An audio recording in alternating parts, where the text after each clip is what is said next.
बत्तियां बुझाई रख दी वे, बत्तियां बुझाई रख दी वे, दीवा बड़े सारी रात मेरे हानिया, दीवा बड़े सारी रात।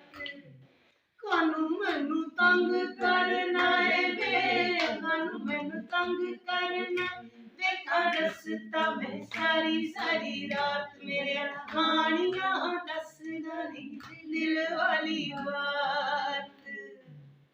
फजर वेले तो रामा वेखा आदे नी शामा, अर्जा कर दी थक गईया मैं चीमिया रोज गुलामा।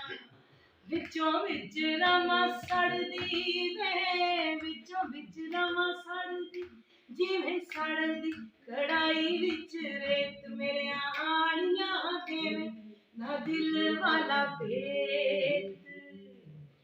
आजा दिल दिया मेहरमा में मैं नाज उठावां तेरे, खुशियां दे फुल खिड़ जान माया मेरे दिल दे वेड़े।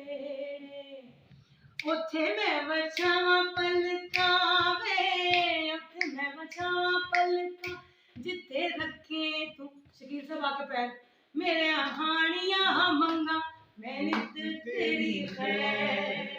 कहने पर सलीम साहब के कहने पर हम सब इकट्ठे हुए हैं इनकी दावत पे, और इन्होंने आज मेरी बर्थडे सेलिब्रेट की है। आप सब दोस्तों को भी बुलाया है, चीमा साहब है, बिलाल साहब है, जनाब आप साहब नाम दादा असगर चौधरी, नासिर चौधरी, असगर असगर चौधरी साहब मैं जान के पूछ रही हूँ। प्यार से आपको नासिर तो नहीं कहते? नहीं दादा कहते।